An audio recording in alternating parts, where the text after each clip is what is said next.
नमस्कार साथीहरु, तपाईहरुलाई स्वागत छ टिच नेपाल युट्युब च्यानलमा। साथीहरु, आज म हजुरलाई प्लम्बिङ बाथरुम फिटिङको बारेमा केही जानकारी दिन गइरहेको छु। आज चाहिँ मैले सीपीवीसी पाइप फिटिङको सम्पूर्ण जानकारीहरु हजुरको माझ लिएर उपस्थित भएको छु। भिडियोलाई अन्त्यसम्म हेरेर साथ दिनुहोला र च्यानललाई सब्स्क्राइब गर्नुहोला। आज चाहिँ मैले यो सम्पूर्ण सीपीवीसी पाइप फिटिङ बाथरुममा, टोयलेट बाथरुममा चाहिँ फिटिङ गरेर हजुरलाई देखाउने छु। हेर्न सक्नुहुन्छ, यो चाहिँ हाम्रो बेसनको भाग हो। यसमा चाहिँ बेसन बस्ने छ। त्यसपछि टोयलेट र बाथरुम चाहिँ अलग-अलग ठाउँमा बस्ने छ। देख्न सक्नुहुन्छ, हाम्रो चाहिँ बाथरुमको पोइन्ट चाहिँ यो रहेको छ। बाथरुमको पोइन्ट चाहिँ हाम्रो यो साइडमा मैले गेलेन्द्रको सहायताले सम्पूर्ण काटिसकेको छु। यो काटिसकेर चाहिँ हामी अब फिटिङ गर्न गइरहेका छौँ। अब सबै पहिला हामीले चाहिँ यो सबै भागलाई चाहिँ काटेको भागमा जुन काटेको भाग छ, यसमा चाहिँ हामीले सम्पूर्ण यो सिनो रडहरूको मद्दतले चाहिँ फाल्नेछौँ। त्यसपछि फिटिङहरू गर्नेछौँ। हेर्दै गर्नुहोला, म सुरु गर्न गइरहेको छु।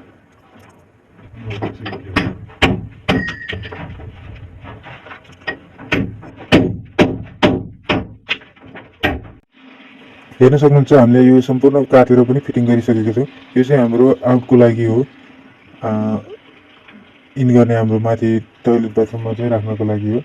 हेर्न सक्नुहुन्छ, यो चाहिँ हाम्रो एउटा भाग चाहिँ तल ट्याङ्कीमा भर्नको लागि र अर्को भागमा रहेको छ। यो चाहिँ डाइरेक्ट माथि हाम्रो उफ्रोको प्लेटमा चाहिँ पानी चढाउनको लागि। देख्न सक्नुहुन्छ, मैले यहाँदेखि भित्र लगेको छु र हेर्न सक्नुहुन्छ, यो ट्याङ्कीको पानी चाहिँ हामीले भित्र लग्नको लागि 1 इन्चीको पाइप, 1 इन्चीको पाइप र 1.5 इन्चीको पाइप। 1 इन्चीको पाइपमा हाम्रो मोटरको पानी जानेछ ट्याङ्कीको भने, 1.5 इन्चीको पाइपमा चाहिँ सिधै डाइरेक्ट लाइनको चाहिँ पाइप पानी जानेछ।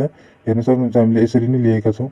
यो डाइरेक्ट र ट्याङ्कीको लागि रहेको छ। यसपछि यहाँ आउनेछ। त्यसपछि हेर्न सक्नुहुन्छ, यो चाहिँ सिधै माथि उफ्रो फ्लाइटमा गइसकेको छ। हेर्न सक्नुहुन्छ सम्पूर्ण। त्यसपछि अर्को यो भाग, यो पाइप रहेको छ। यो पाइप चाहिँ हाम्रो आउट गर्नको लागि, तर बाथरुममा चाहिँ पानीहरू ल्याउनको लागि हो। मैले यो पनि यहीँदेखि भित्र छिराइसकेको छु। त्यसपछि हेर्न सक्नुहुन्छ, यो भित्रको भागबाट निकालेर यहाँ टी लगाएको छु मैले 1 इन्चीको। त्यसपछि 1 इन्चीको एल्बो लगाएर हेर्न सक्नुहुन्छ, 1.5 को चाहिँ आर सकेट लगाएर चाहिँ मैले यतापट्टि लिएको छु। एउटा यो हेर्न सक्नुहुन्छ, यसमा टी लगाएर चाहिँ मैले टोयलेटको चाहिँ एउटा धारा राखेको छु यो साइडमा भने। यही साइडबाट चाहिँ मैले बाहिर बेसनको लागि पानी लगेको छु। पानीको लागि, बेसनको लागि यहाँनिर एउटा पोइन्ट लिएको छु।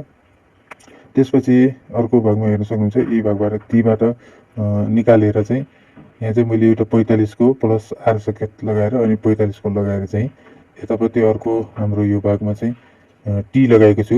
यो टीबाट चाहिँ हाम्रो एउटा उतापट्टि बाथरुममा छ। त्यसपछि यहाँ 45 को लगाएर एल्बो लगाएर चाहिँ फेरि अर्को पोइन्ट पनि मैले टोयलेटमै राखेको छु।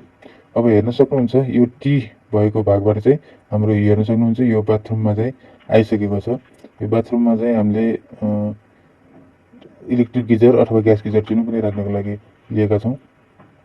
हेर्न सक्नुहुन्छ, यो चाहिँ हाम्रो इलेक्ट्रिक गिजरको चाहिँ एउटा तातो चिसोको पोइन्ट रहेको छ भने एउटा हेर्न सक्नुहुन्छ, यहाँ सम्पूर्ण फिटिङ गरेर मैले देखाएको छु। हेर्न सक्नुहुन्छ, हाम्रो यो भागमा चाहिँ सम्पूर्ण फिटिङहरू भइसकेको छ। योदेखि यो साइजमा चाहिँ हाम्रो कम्तीमा पनि 6 देखि 7 अनि योदेखि योसम्म पनि 6 देखि 7 दुवै बराबर हुनुपर्ने हुन्छ। यो बराबर भएन भने हाम्रो पछि वाल मिक्सचर लगाउन गाह्रो हुने हुन्छ। त्यसपछि हाम्रो हेर्न सक्नुहुन्छ, मैले सम्पूर्ण फिटिङ गरिसकेको छु। आजको भिडियो यति नै। हजुरलाई कस्तो लाग्यो त्यस्तो सल्लाह सुझाव कमेन्ट बक्समा राखिदिनु होला। हस् त, नमस्कार।